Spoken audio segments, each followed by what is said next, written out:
저는 동국대 북한학과 김용현 교수입니다.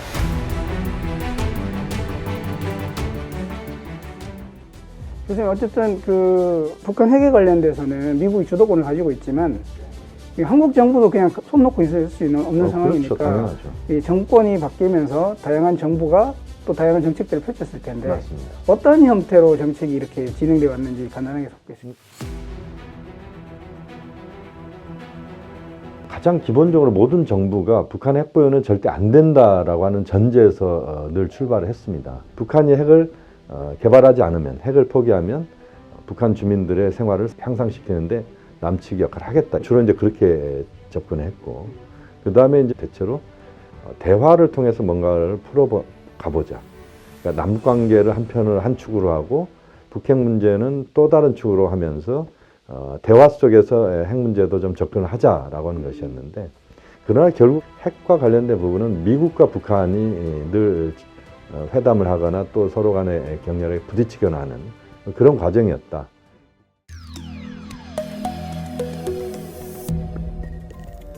북한은 핵을 포기하는 대가로 국제사회, 특히 미국의 그 북한에 대한 인정, 그러니까 정치적으로 예를 들어서 그 대사관에 설치를 할지 또는 여러 외교적인 차원에서의 북한의 체제 안전을 보장하는, 이게 이제 북한의 목표이고, 또 그 과정에서 경제적으로도 북한판 마샬 플랜이라고 할 수 있는 북한에 대한 대규모 경제 지원, 이런 것들을 북한은 요구하고 있기 때문에 그 과정에서 남북 차원에서의 특히 한국이 결정적으로 핵 문제를 반전시키는 것은 그것은 이제 우리의 그 희망일 수는 있지만 현실적으로 그건 쉽지 않다.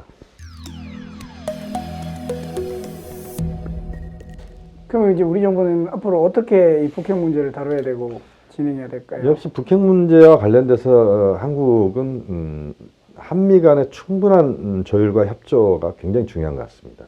한미 동맹 차원에서도 그렇고 핵 문제를 풀어가는 데 있어서 미국과의 그 대화 속에서 한미 간의 이견이 보이지 않는 그런 일치된 입장을 보일 필요가 있다. 한국 입장에서는 보면 가장 중요한 부분은 한반도의 상황들이 우발적, 돌발적인 사태들이 발생하지 않도록 하는 차원에서 역할도 필요하다고 봅니다. 예를 들면 휴전선이나 NLL 선상에서 우발적, 돌발적 사태가 발생하는 것도 억제하는 게 한국의 중요한 역할인 것 같고요. 그러니까 핵 문제를 풀어가는 데 있어서 분위기 조성을 한국이 할 필요가 있다. 이런 것들을 통해서 현재 상황들을 점진적으로 개선시켜 나가는 그런 부분들을 우리 정부가 적극적으로 할 필요가 있다고 봅니다. 조율자로서의 역할이 아주 그렇죠. 중요하다. 네, 조율과 그다음에 한국이 인도적인 부분이랄지 여기에서 역할, 또 주변 국가들과의 관계 속에서 또 북한과의 직접적인 대화의 창구들을 만들어가면서 굉장히 다차원적으로 이 문제는 접근할 필요가 있다고 봅니다.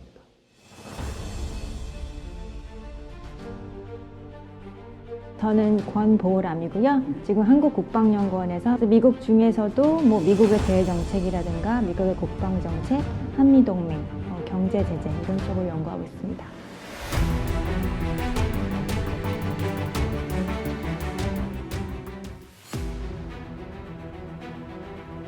그러니까 12탱고라는 건 기본적으로 벙커예요. 벙커 중에서도 그러니까 주한미군의 벙커가 여러 개가 있는데 제일 좋은 벙커라는 거죠. 최신 시설을 갖추고 있는 SCIP인데 Security Cooperation Information Portal이라고 해가지고 군사 정보 시설인 거예요. 그래서 그게 구체적으로 첩보 위성이라든가 U2 정찰기에서 찍은 사진들, 글로브 호크에서 찍은 사진들, 플러스 뭐 CIA나 DIA에서 주는 정보들을 신속하게 엄청나게 빠른 속도로 다 이렇게 수집을 할 수 있는 장소라는 거예요. 실시간으로. 그래서 중요한 거죠. 밑에 미로처럼 생겼고 지하 세계처럼 생긴 곳에 이제 얼마만큼 강하게 그 외부의 공격을 방어해낼 수 있느냐의 문제잖아요. 제가 알기로는 CP탱고는 전술핵 직격탄도 이겨낼 수 있고 생화학 공격도 방어해낼 수 있는 걸로 알고 있습니다. 일단은 CP탱고라는 것 자체를 보면 이거는 한미연합사의 어떤 심장부라고 보시면 돼요. 그러니까 심장을 보여주는 거예요. 우리가 이만큼 강력하다라는 거.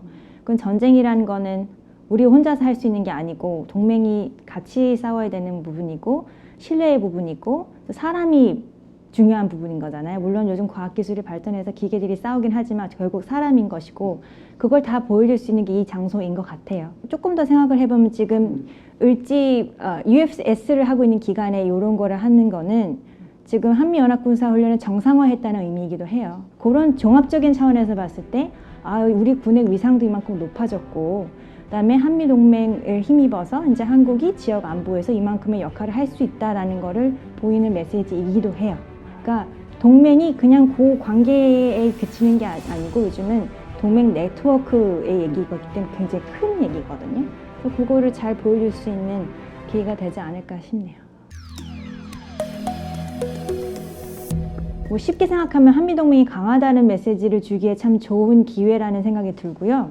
좀 구체적으로 생각을 해본다면 일단은 북한에게 너희가 기습적으로 우리한테 공격을 해도 우리가 신속하게 대응할 수 있다라는 강력한 메시지를 줌과 동시에 새 정부가 들어섰기 때문에 우리의 기조는 어떻다라는 걸 알리는 그런 효과가 있는 것 같고요. 그리고 한미가 엄청 지금 긴밀하게 대응을 하려는 준비를 하고 있으니 함부로 도발하지 말아라 라는 메시지를 주는 것이죠.